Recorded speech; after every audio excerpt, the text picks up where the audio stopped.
David Markowitz along with Bruce Landon, another weekly webisode presented by new sponsor, DK's Hockey and Lacrosse down there at the Enfield Twin Rinks, One Prior Road. Appreciate everything they do for making these webisodes possible. Thank them for stepping up, and no better way than having the first webisode being a very important announcement here as we talk about the 2-year, multi-year extension here with the lease and affiliation.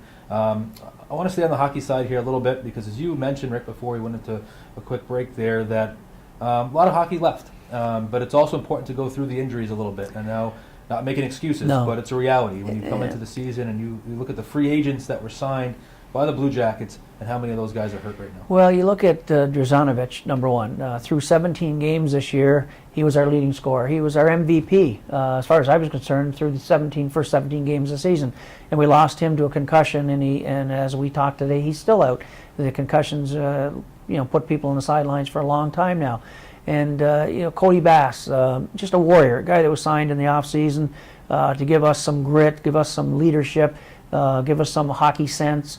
Had won a Calder Cup last year in Binghamton, a perfect signing for us. And Cody went up and played some games in Columbus, which was great for him. But he came back here, and unfortunately, he dislocated his shoulder in practice, in a freak accident in practice. So we lost him. And then Nick, our blue line, it's always tough to hold on to defensemen as it is. Nick Holden come up with a high ankle sprain. He was a guy who was playing in our top four, giving us lots of minutes, and we lost him. Same thing with Cody Goldbluff to finger surgery. We lost him.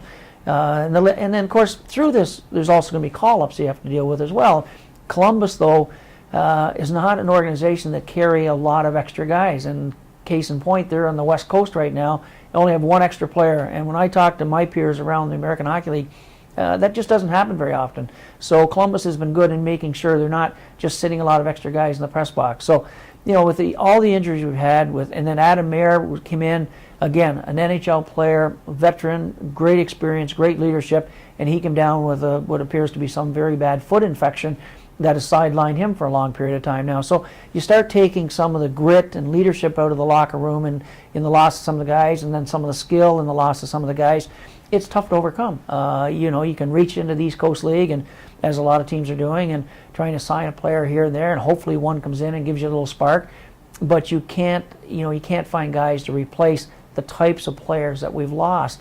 And I draw an analogy to other sports. I mean, the Boston Red Sox last year, everybody expected them to have just a tremendous year, and they lost a lot of players due to injury, and what happened to them. And Buffalo Bills, I was watching the Patriots game the other day, and they would start off 6-2, and then I heard they had 10 guys on the IR, and then their season fell apart. So no excuses. I'm not going to make excuses to our fans. I'm upset that we're where we are. Hopefully we'll get better. We need the fans to support the franchise. Hopefully they'll step up more in the second half. But injuries are a big part of the game, and unfortunately we've had our share of them. With that said, we're sitting here not even at the midway point yet, officially, for games played. Within striking distance. Pretty tight division. Not exactly where we want, but got 44 games remaining. Plenty of time for this team to put their best hockey together. There's been years that we've both sat here where by Christmas time it's pretty much curtains. Yeah. There's not much hope. With that said, the team hasn't, to their own expectations, haven't fulfilled it. But how much do you feed off that positive that there's still plenty of time for this team to play their best hockey? Well, I guess you have to look at the Manchester team as my best example. They went through a very bumpy road there for a while. All of a sudden they caught fire and they moved to the top of the division. Worcester went through sort of a similar thing. They were struggling. They went up to St. John's, Newfoundland, I think. They started a hot streak in St. John's, Newfoundland. They put some wins together, and they made some headway in the division. We need to put a streak together. It's so hard to make up ground both in the NHL and the AHL these days because of the 3-point games, because of overtimes and shootouts. So you really have to get on a streak and win a bunch of games. I think Rob Riley said it best. Early in the year, we were winning a lot of those one-goal games. Lately, we've been losing a lot of the one-goal games. We're in almost every hockey game we play, give or take a bad bounce or a deflection or something here and there. Goaltending has been a key factor for us. Manny Legacy, thank God for Manny, the KG veteran, has stepped in and played very, very well for us at an area that we could have had a tendency to get maybe weak in. And now Mark Dekanich is getting ready to play. Hopefully he can give us some solid goaltending as well, although he's going to be a little rusty. He hasn't played in a while, but he's an all-star. So right now, if you look at our goaltending with Mark Dekanich, who's an all-star, Manny Legacy, who's not only an all-star but has a Stanley Cup ring as well, and if we can start getting Nick Holden back on the blue line, get Druzanovic back, a couple other guys who are banged up, get them back in the lineup, and we start clicking. We're a team that has the ability, both from an offensive standpoint, from the firepower, to get on a roll and rattle off 6 or 7 wins, and I think that's what it's going to take. But it's still a very exciting brand of hockey. As you know, I spoke at the Chamber of Commerce breakfast. I was chief grader and had a chance to say a few words, and I think our fans and the people in this area have to realize this is the second best league in the world, and it's just a great, exciting hockey, and we want fans to try us, to test us, to taste us, and we know when we get them here, they'll like what they see and they'll come back. As they say, you're past the holidays. The hockey season really starts after the holidays. A lot of hockey to be played here.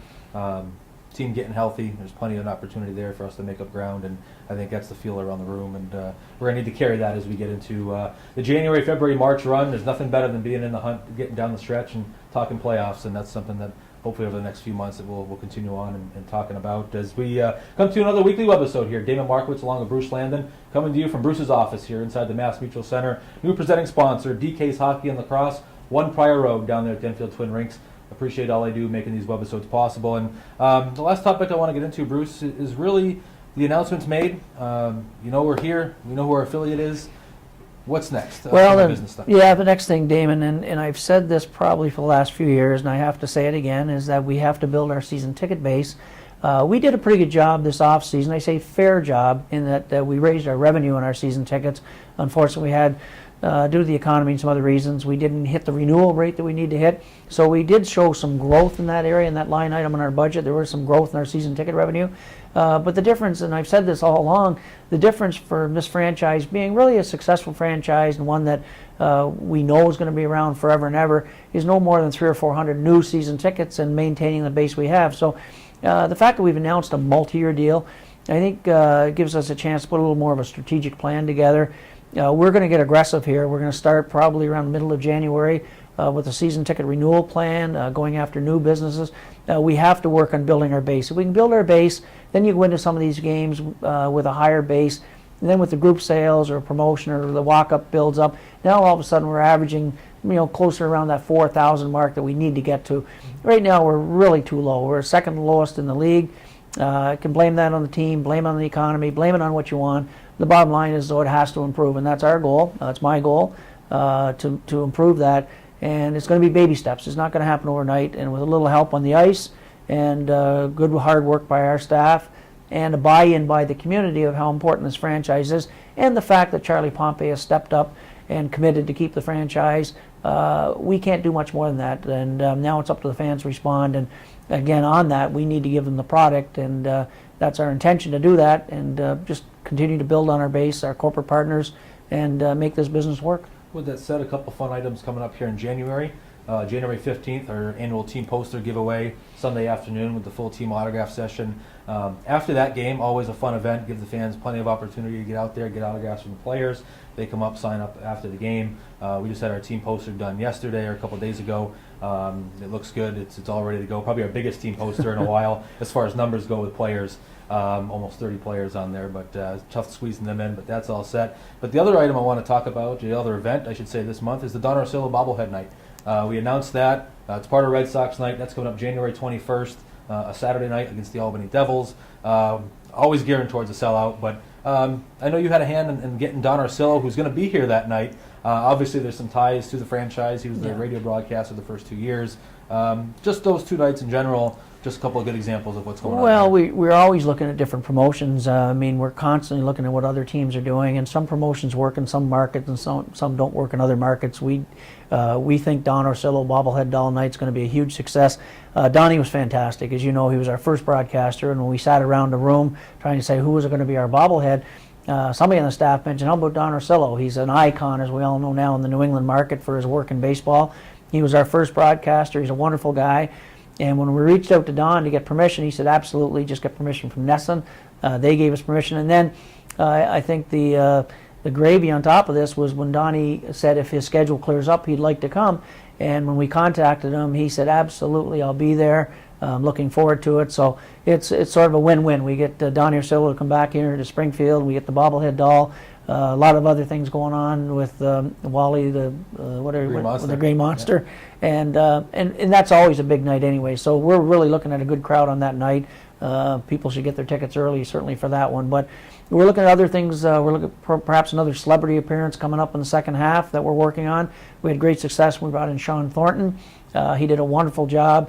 It was very popular with the kids and all the fans, and we're looking at another possible celebrity coming up in the second half, and continuing to look at other promotions that are working around the league and trying some new ones on our own as well. Well, Bruce, congratulations on the announcement. A lot of work to be done, but I know it's a nice announcement, brings some stability to this franchise. Congratulations to you and Charlie, and got a lot of work to do, I'm sure. A lot of work to do, but looking forward to it. It's a challenge that we all look forward to. Thanks, Damon. And my pleasure, and we'll hopefully see you in this chair next week. I hope so. Maybe back-to-back weeks. All right, thank you again for out there watching. Damon Markowitz along with Bruce Landon. Thank you to DK's Hockey and Lacrosse, new presenting sponsor of these weekly webisodes. DK's Hockey and Lacrosse, One Prior Road, Enfield Twin Rinks. Appreciate all they do to make these webisodes possible. Don't forget about the social media streams. Go to falconsahl.com. Check out the official Facebook, official Twitter, and thank you to Mike Mitchell behind the camera, always doing a great job. Thank you for watching out there. We'll see you next week.